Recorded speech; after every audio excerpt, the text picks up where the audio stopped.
Hello students, आज abstract algebra में vector space के टॉपिक लीनियरली डिपेंडेंट वेक्टर्स और इंडिपेंडेंट वेक्टर्स क्या होते हैं इनके बारे में हम जानेंगे। आइए शुरू करते हैं। Linearly dependent vectors.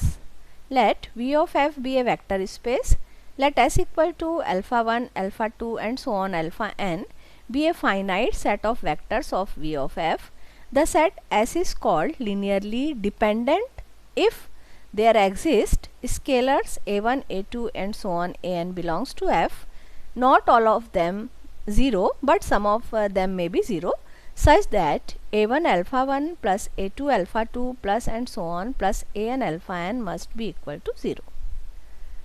तो लीनियरली डिपेंडेंट वेक्टर्स या रैखिकता परतंत्र सदिश क्या होते हैं, तो इसको हम डिफाइन कर सकते हैं। अगर वी एफ हमारा वेक्टर स्पेस है, आपको मालूम है एफ यहाँ पे फील्ड होता है, वेक्टर स्पेस को हम फील्ड पर डिफाइन करते हैं। मीन्स जो हमारा एक्सटर्नल कॉम्पोजिशन होता है स्केलर मल्टीप्लिकेशन वाला, उसके जो स्केलर्स होते हैं वो फील्ड के एलिमेंट होते हैं।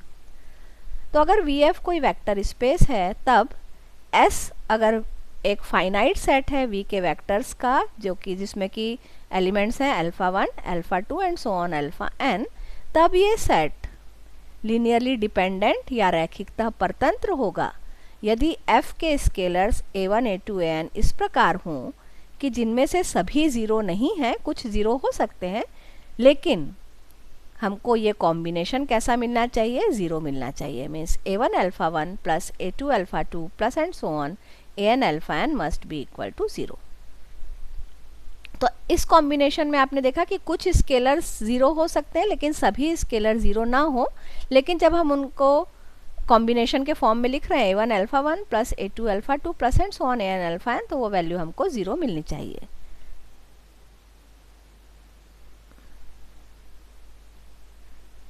अब देखते हैं लीनियरली इंडिपेंडेंट वेक्टर्स, रैखिकता स्वतंत्र सदिश क्या होते हैं।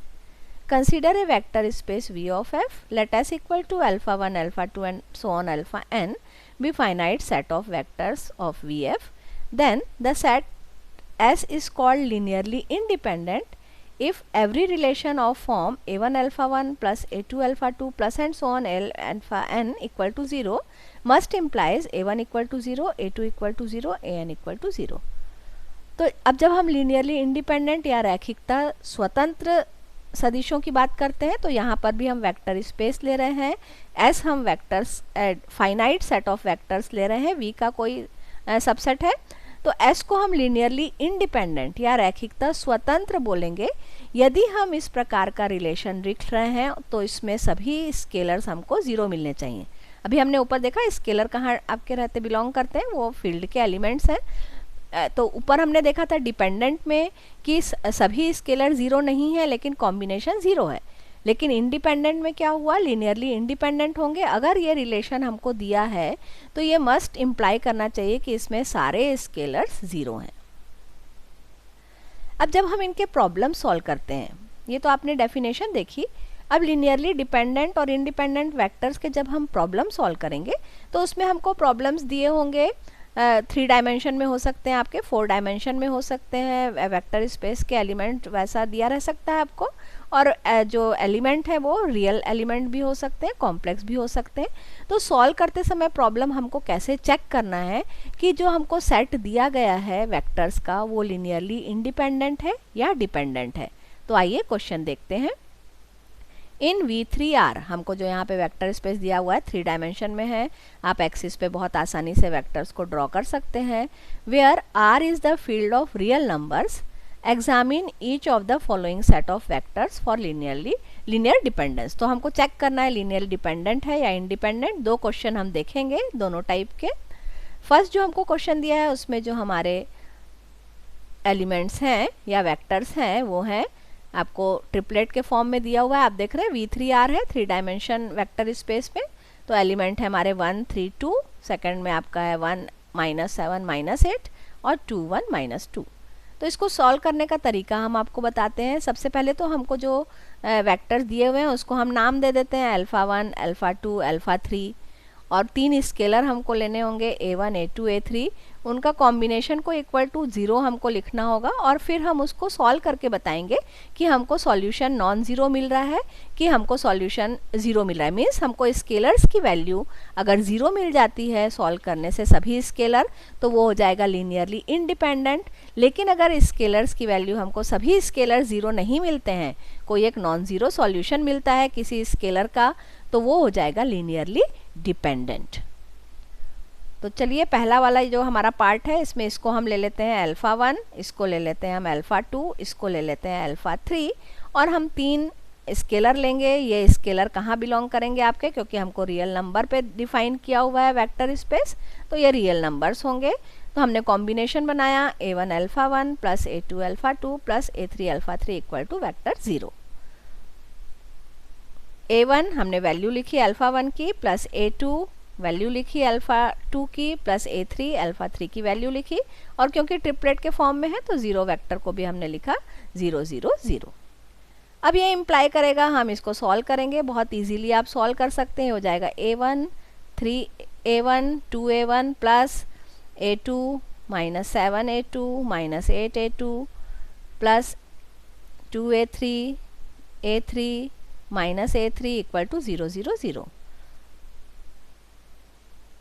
अब आप टपल की प्रॉपर्टी जानते हैं, यहाँ पे आपको जब ऐड करेंगे इन तीनों को हम, तो हमको हो जाएगा a1 plus a2 plus 2a3 पहला एलिमेंट, दूसरा एलिमेंट हो जाएगा 3a1 minus 7a2 plus a3, और तीसरा एलिमेंट हो जाएगा आपका 2a1 minus 8a2 minus a3 equal to 0 0 0।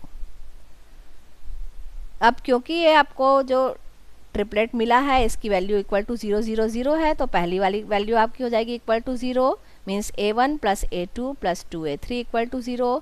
Second वाली वैल्यू हो जाएगी 0, means 3a1 minus 7a2 plus a3 equal to 0। Third वाली वैल्यू हो जाएगी 0, means 2a1 minus 8a2 minus a3 equal to 0। यही हमको मिली इक्वेशन। अब इस इक्वेशन को हम चाहे जैसे सॉल्व कर सकते हैं, लेकिन इजीली सॉल्व करने के लिए हम इसका कोफिशिएंट मैट्रिक्स बनाएंगे। आपने पहले की होंगी linear equation solve. Coefficient matrix जब हम बनाते हैं तो हम उसका निकालते हैं रैंक, और अगर आपके हमको मालूम है यहाँ पे हमारे 3 स्केलर हैं, तो अगर रैंक हमारा 3 आ जाता है तो एक ही सॉल्यूशन होता है कि सारे स्केलर्स की वैल्यू 0 होगी। लेकिन अगर रैंक 3 से कम आता है तो हमको वहाँ पे एक नॉन ज़ीरो सॉल्यूशन मिलता है। तो हमने मैट्रिक्स कोफिशिएंट मैट्रिक्स बनाया यहाँ पे 1 1 2, सेकेंड रो आपकी हो गई 3 माइनस 7 1, थर्ड रो आपकी हो गई 2 माइनस 8 माइनस 1। ये हो गया हमारा कोफिशिएंट मैट्रिक्स। अब हमने रैंक निकालने के लिए इसका डिटर्मिनेंट निकाला। डिटर्मिनेंट को हमने सॉल्व किया 1 into minus 7 into minus 1 minus 1 into 8, तो ये हो गया 7 प्लस 8। फिर माइनस 1 इंटू, अब सॉल्व किया हमने 3 into minus 1 1 into 2 minus 1 into 2, तो ये हो गया। फिर थर्ड वाला 2 आपने किया तो 3 into minus 8 minus minus 7 into 2, तो ये हो गया थर्ड इक्वल टू 0। डिटर्मिनेंट जैसे हम सॉल्व करते हैं वैसे ही हमको सॉल्व करना है। अब जब इसकी वैल्यू हमने निकाली तो ये आ गई इक्वल टू 0। अगर डिटर्मिनेंट की वैल्यू 3 क्रॉस 3 की 0 आती है, मतलब रैंक जो है वो लेस देन 3 होगा। लेस देन 3 मतलब 3 क्या है आपका, नंबर ऑफ अननोन्स 3 है, तो रैंक अगर लेस देन 3 है that is the number of unknowns, rank is less than number of unknowns, तो हमको हमेशा एक सॉल्यूशन उसका मिलेगा सिस्टम का। Therefore the given system of equation will possesses a non zero solution. अब इसको सॉल्व करने के लिए हम इक्वेशंस लेंगे। एलिमिनेट किया हमने 2 इक्वेशन से a3 को, तो हमको एक रिलेशन मिला a1 equal to 3a2। a1 equal to 3a2 आपको मिल रहा है, तो यहाँ पे हम अपने आर्बिट्रेरी कोई वैल्यू रखेंगे a1 a2, क्योंकि हमारे स्केलर्स हैं, रियल नंबर्स हैं, तो हम कोई भी वैल्यू रख सकते हैं। तो हमने रखा a2 इक्वल टू 1, तो हमको मिल गया a1 इक्वल टू 3। और फिर ऊपर जो हमने इक्वेशन निकाली थी, एक इक्वेशन थी, तो हमने इसमें रख दिया a1 और a2 की वैल्यू, तो हमको मिल गई a3 की वैल्यू -2। यहाँ पे आप रख के देख सकते हैं, a2 आपका 1 है, a1 आपका 3 है, तो 3 + 1 हो गया 4, उस तरफ हम ले जाएंगे तो -4, तो a3 आपका आ जाएगा -2। तो हमको एक नॉन ज़ीरो सॉल्यूशन मिल रहा है, इसलिए जो हमारा दिया हुआ सिस्टम है वेक्टर्स का वो कैसा होगा, लीनियरली डिपेंडेंट होगा। अब दूसरा जो क्वेश्चन है, यहाँ पे जो हमको वेक्टर्स दिए हैं 2 3 -1 -1 4 -2 और तीसरा जो सेट है वो है 1 18 -4। तो हमने अल्फ़ा 1 ले लिया, अल्फ़ा 2 ले लिया, अल्फ़ा 3 ले लिया, V3R में सब बिलोंग कर रहे हैं। हमने स्केलर्स लिए जो कि रियल नंबर के फील्ड में है। अब यहाँ पे हमने लिखा, मतलब अगर आपको ये लीनियरली डिपेंडेंट इंडिपेंडेंट के लिए सॉल्व करना है तो हमको लेना होगा A1 alpha 1 plus A2 alpha 2 plus A3 alpha 3 equal to 0 vector.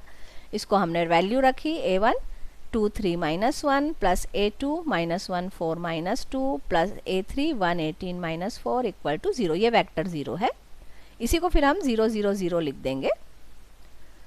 फिर से हमने सॉल्व किया तो 2A1, अब यहाँ पे डायरेक्ट हमने कर दिया। ऊपर वाले पार्ट में आपको पहले हमने पूरा मल्टीप्लाई करके उसमें स्केलर के साथ ट्रिपलेट को करके बताया था, 2A1 फिर 3A1 माइनस A1 फिर इस तरह से। अब हमने डायरेक्ट लिख दिया, तो जब इसको आप सॉल्व करेंगे तो हो जाएगा 2A1 minus A2 plus A3 3A1 plus 4A2 plus 18A3 minus A1 minus 2A1 minus 4A3 equal to 0 0 0। फिर से हमने इक्वेशंस निकाली, मैट्रिक्स निकाला। यहाँ पे जब हम डिटर्मिनेंट निकाल रहे हैं तो ये वैल्यू आपको मिल रही है 44 which is not equal to 0, means rank जो है 3 है। तो एक ही सॉल्यूशन होगा, नंबर ऑफ अननोन्स के इक्वल आ गया तो सब की वैल्यूज 0 हो जाएगी। मतलब वेक्टर जो है लीनियरली इंडिपेंडेंट है। ये रेफरेंसेस थे जो हमने यूज़ किए। तो आप लीनियरली डिपेंडेंट और इंडिपेंडेंट वेक्टर समझ गए होंगे। प्रॉब्लम्स हमने सॉल्व करके बताया, आप सॉल्व कर सकते हैं इजीली। अगले लेक्चर में कुछ और लेकर आएंगे। Thank you.